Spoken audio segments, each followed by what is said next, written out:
साथे गुरु खोजोरी प्यारी, जगत में दुर्लभ रतन यही। कहते हैं कि नर नारी बच्चे बच्चियों बहुत प्यार से महापुरुष समझाते हैं कि तुम सदगुरु को खोलो, ये मानव तन रतन और किसी काम का नहीं। वैसे तो मानव तन मिट्टी है, लेकिन अगर सदगुरु चेतन मिल जाए, चेतन से जुड़ा हुआ, जिसने चेतन को प्राप्त किया, तो ये नर्तन रतन है। इसकी कीमत कुछ ऐसा अमूलक है।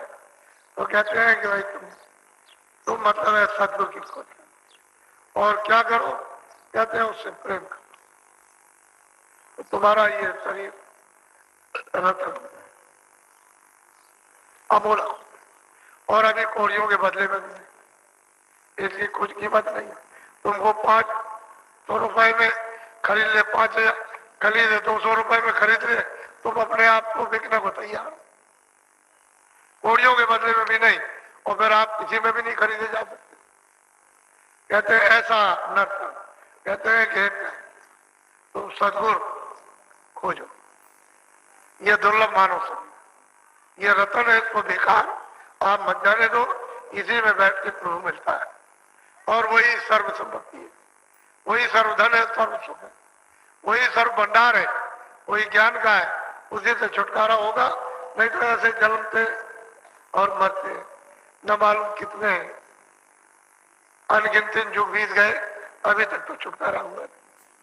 तो बहुत प्यार से वो समझाते हैं कि तुमको करना क्या है, पहले सदगुरु की खोज, कहीं मिले, मुसलमान मिल जाए तो मिल जाए, काला हो सांवला हो जैसा हो वो मिलना चाहिए। तो उसको काला सांवला जात पात का मत हो, कहते हैं मोल करो तलवार का, पड़ी रहे दो म्यान।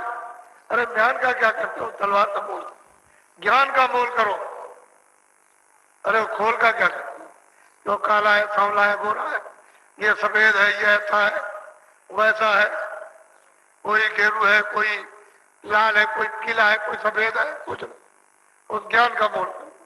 तुमको अपने घर में जाना है, उसका मोल करो, ऐसा सौदा करो कि मानो रतन आपका ये काम में आ जाए और जीवात्मा घर के वापस पहुंच जाए। बोलो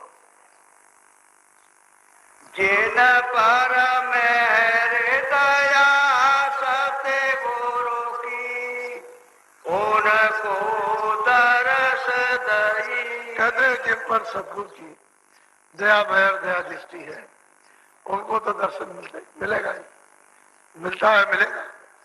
और जिनके ऊपर सदगुरु पूरे की दया नहीं है, वो कुछ नहीं पा सकते। वो ये रतन शरीर हाथ से चला जाएगा। आखिर किनारे पर आ गए हो, किसी का 2 बरस, किसी का 10 बरस, किसी का 5 बरस, किसी का 20 बरस। जिस दिन से तुम माँ के गर्भ से बाहर निकले हो, उसी दिन से आयु घटने लगी। जैसे ही सूरत माँ के पेट में 5 महीने जब पिंड बन गया और छोड़ी, उसमें बैठा दी, बस आयु घटना शुरू हो गई। उसी दिन से गर्भ से ही आयु घटने लगी। एक एक दिन मतलब 9 महीने तो यूं ही चले गए आपके, और फिर बाहर आए हो तो आप समझ रहे हो बच्चा बड़ा हो रहा, और हम समझते समझाते हैं घट रहा, इसमें से आयु कम हो रही। इसी में से 2 बरस, 4 बरस, 5 बरस का समय हुआ, समय आया बस चला गया। 10 बरस में चला, 20 बरस, 25 बरस में, तो तुम कहते हो जवान चला गया। अरे वो जवान नहीं गया, उसका समय इतना ही था, जब वो उसकी अवस्था पूरी हो गई, श्वासों की पूंजी खत्म हो गई, तो उसने जीवात्मा को निकाल के बाहर कर दिया। तुमको तो उसी समय में रहने में अपना काम करना चाहिए था। तो बच्चा बढ़ रहा, बच्चा बढ़ रहा, पढ़ रहा, ये कर रहा, वो कर रहा, अभी शादी विवाह करेगा, अभी क्या करेगा, तब तक समय खत्म हो गया। ऐसे ही 40 हुए, 50 हुए, चल गए, अब क्या भरोसा। इस दिन ये डाल टूट गया, और जब पत्ते डाल से झड़ जाते हैं, कभी वापस नहीं लगते। मानव तन से नाक और मुंह से सांस निकल जाएगी, ये वापस कभी नहीं लगेगी। वो तो पूंजी कम हो गई, यही गिनती की पूंजी है, दूसरी और कोई पूंजी नहीं। कोई उम्र नहीं है श्वासों की पूंजी है। अब जितनी 24 घंटे में निकलती है वो पूंजी उसको है।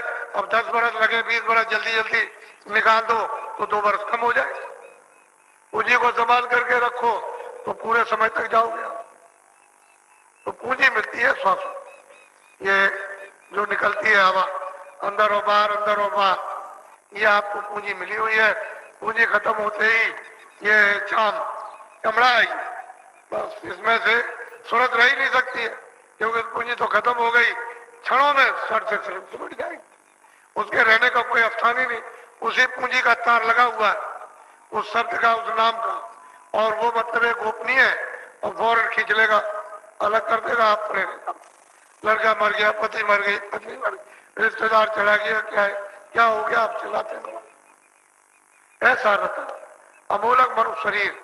और आपने जीवन में उस महापुरुषों की खोज नहीं की जो आत्माओं को जगा देते, और वापिस ये बेचारे संसार में कितने मुद्दतों से भटक रहे तो अपने घर में पहुंच जाते।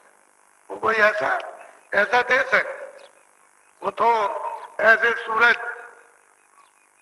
इस घास पर यानी पृथ्वी पर लग जाए तभी तो उसकी इतनी किरण के सामने कुछ नहीं।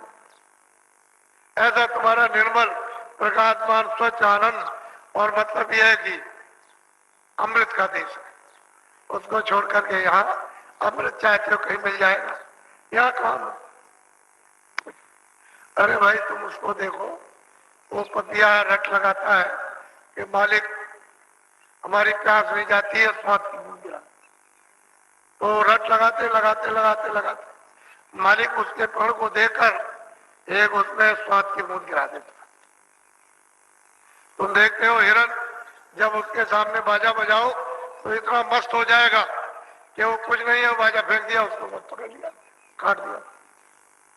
अरे मछली पानी से प्रेम करती है। आप लोग मनुष्य शरीर में रहकर आपने ये खोज और तलाश नहीं की कि मालिक किनके द्वारा मिलता है, किनके द्वारा परिचय, किनके द्वारा रास्ता, कौन मदद करेगा, कौन हमारी शुद्धि सफाई करेगा, कौन युक्ति बताएगा।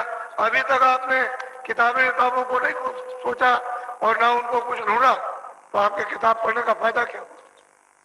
किताबों में तो यही सब लिखा हुआ, रामायण में भी लिखा है, गीता में भी यही लिखा हुआ है, कृष्ण ने भी यही कहा है, और राम ने भी यही कहा, और जितने भी लोग आए ऋषि मुनि सबने ये कहा, और आप कुछ नहीं छोड़ दिए, सब छोड़ बैठे। पहले हम किसी को नहीं मानते। क्या मानते हो? किताब जानते ही नहीं। किताब क्या मानोगे? किताब के तो पन्ने आप फाड़ते हो, तिरस्कार करते हो। देवता का किताबों का तिरस्कार नहीं, उसका अर्थ समझो और उससे काम लो।